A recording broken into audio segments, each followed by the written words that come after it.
from November 1990 to June 1991 in Mr. Chandrasekhar's cabinet. He was elected to 12th Lok Sabha in 1998 and became finance minister under the NDA government. In 2002, he became Minister for External Affairs in the Union Cabinet. Mr. Sinha was re-elected to the 15th Lok Sabha in 2009 and then became a member of Committee on Public Accounts. Currently, Mr. Sinha is chairman of the Standing Committee on Finance. Ladies and gentlemen, please welcome Mr. Yashwant Sinha.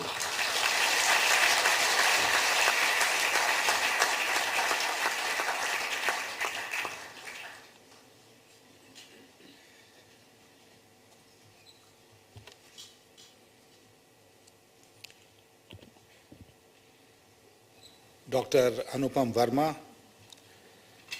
Dr. Simon Longstaff, Dr. Uddesh Kohli, Dr. Vinita Datta Roy, Professor K.K. Sinha, ladies and gentlemen. I am grateful to the Institute for having invited me to address the valedictory session of this two-day conference on corporate social responsibility and transparency. And from the report which we have heard, it appears to me that a series of very serious discussions have taken place over the last day and a half, and I have no doubt in my mind that this will form an important part of the literature on corporate social responsibility and transparency.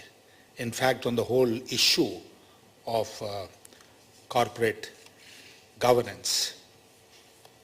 But I am not going to walk the talk, as Dr. Longstaff did. I am going to be standing here and giving you or telling you whatever I am going to say.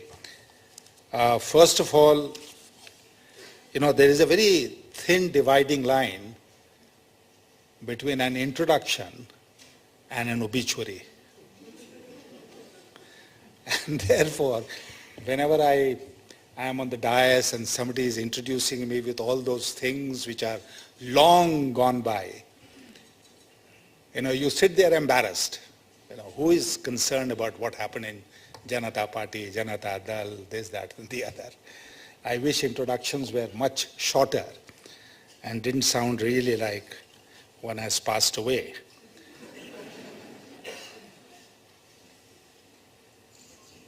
I like to begin by saying that the age of innocence is over. We live in an age of guilt. And the golden rule of jurisprudence, British jurisprudence, that you are innocent until you are proven guilty, is long over. You are guilty today the moment somebody points a finger at you. And this is, mind you, not only true of politics, this is true of every walk of life. And when we are living in this age of guilt, then we have to be extremely careful in the way we conduct ourselves as individuals, as groups, as corporates, as political parties, or any other community you may belong to.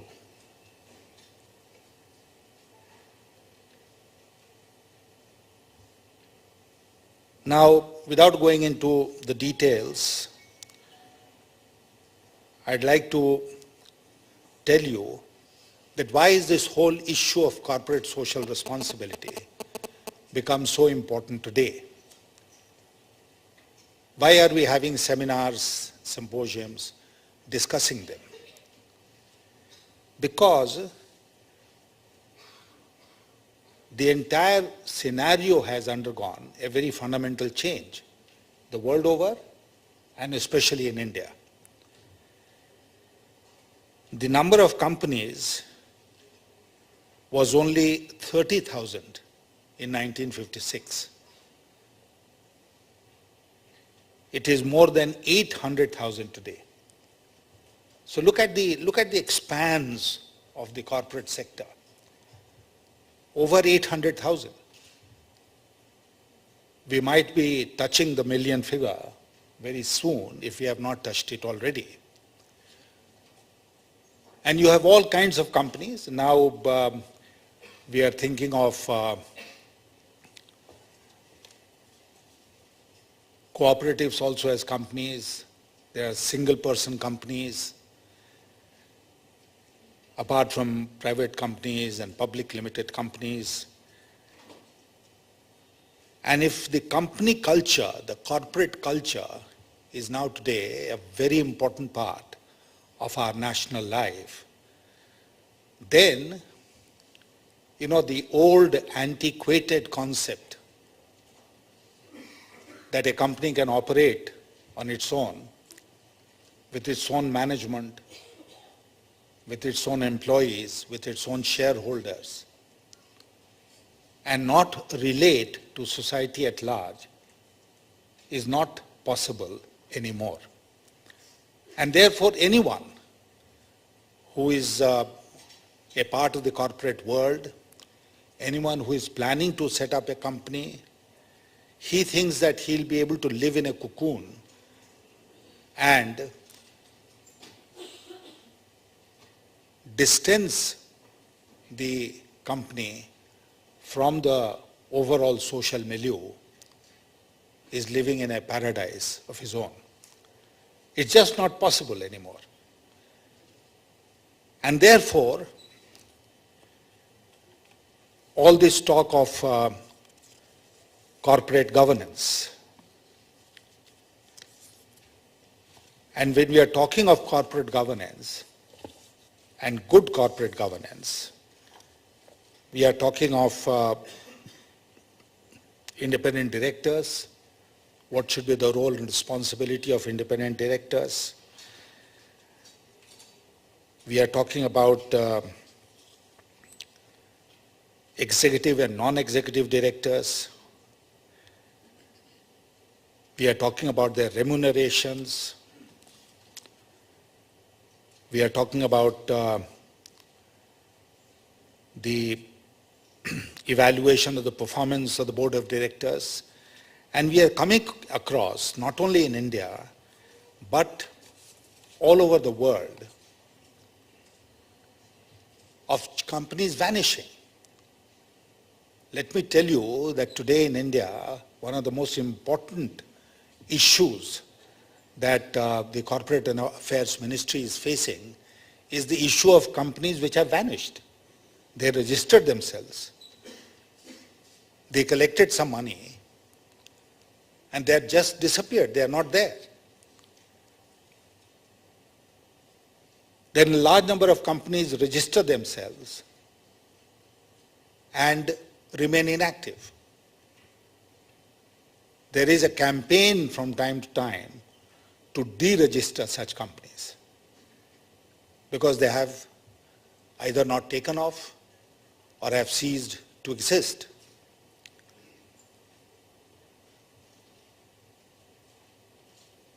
So therefore, in this situation, when the company corporate culture has spread and is spreading even faster,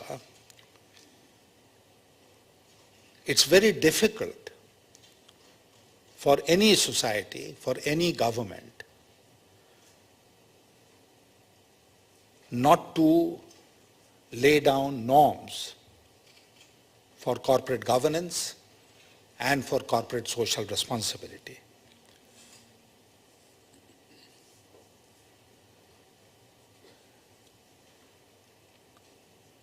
We have today in the Tihar jail not only politicians, but corporates also. And therefore,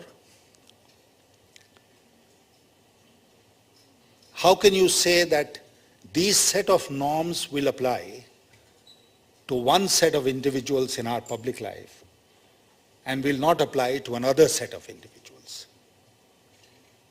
That distinction, that dividing line is long gone. And therefore, if we are living in a society where the same laws apply to everyone, we'll have to stop taking liberties like we have taken in the past. Because in an age of guilt, the law will catch up with you faster than you think. So therefore, moral values, ethics, integrity, and ultimately transparency, they become sine qua non of corporate existence. And I personally feel that corporate social responsibility, however we define it, is a very small part of this overall demand for ethical behavior that is there in our societies today. So whether you call it conscious capitalism, or you call it capitalist socialism, or you call it socialist capitalism, or give it whatever name you want, ultimately, you have to ensure that you behave in a fashion which will deliver public goods. And that profit making will not be the sole objective of an entrepreneur.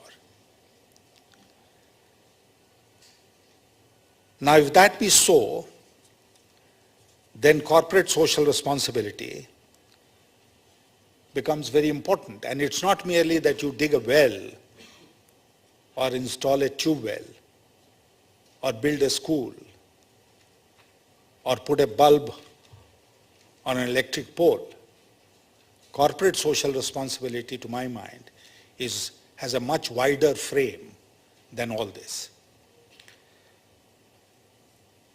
When I was being introduced, it was mentioned that I head the Parliamentary Committee on Finance, which also includes the Ministry of Corporate Affairs. And when I took over the committee, the chairmanship of this committee, one of the very, very important pieces of legislation which was before the committee was the New Companies Bill, which the government had prepared after a great deal of consultation with all stakeholders. And we were supposed to wrestle with this New Companies Bill and make our report to Parliament. We did so. We did so about a year ago, and the government is now trying to pick up the pieces and put it through the various processes of the government and bring it before Parliament again. Now this is a huge piece of legislation, and there are many issues which are under discussion. But I was surprised that one issue which has come up for very intense discussion and even criticism is the issue relating to our recommendation on corporate social responsibility. What has the committee said? And mind you, I'd like to share with you the fact that Like yesterday, I was told that the Ministry of Corporate Affairs has issued some new guidelines on corporate social responsibility. They had a model code on corporate governance, and they had a model code on corporate social responsibility.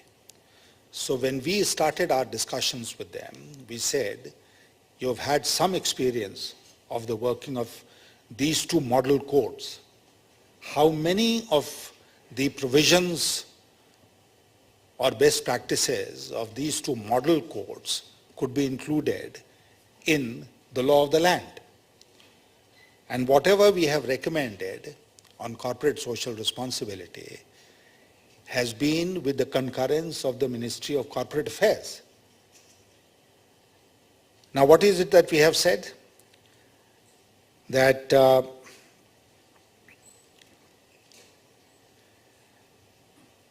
it should become mandatory for every company having a net worth of 500 crore or more, or a turnover of 1,000 crore or more, or a net profit of rupees 5 crore or more during a year,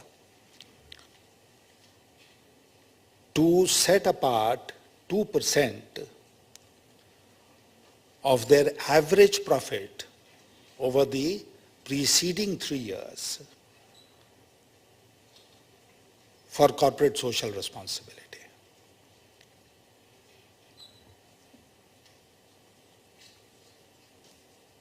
Now, what has irked the companies and they're protesting is, why should it be made mandatory?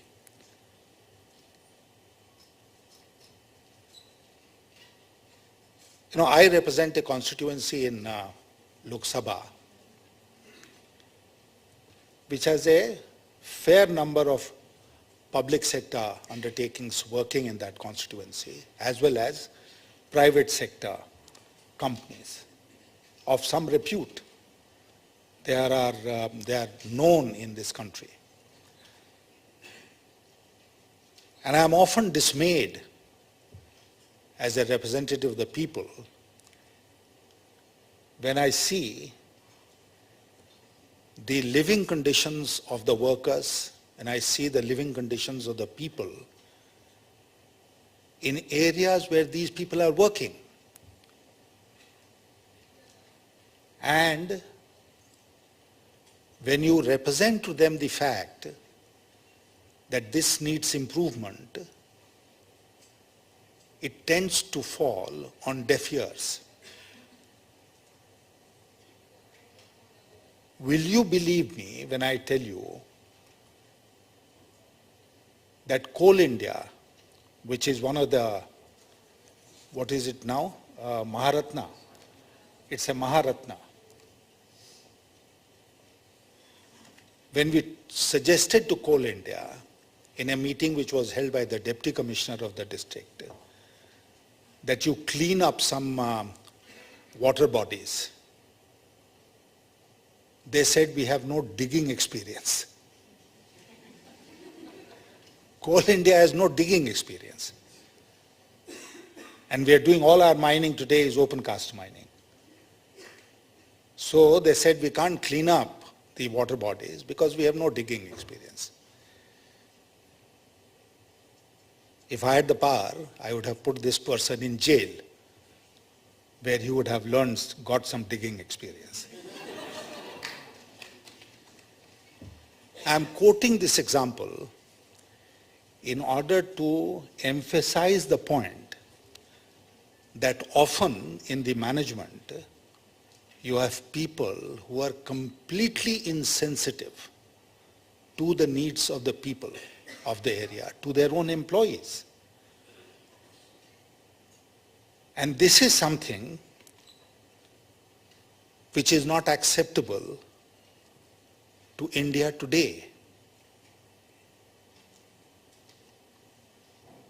This is the stark reality.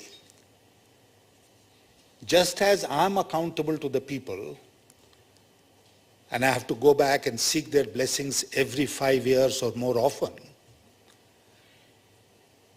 every person who is in a socially, economically important position today in India is accountable to the people.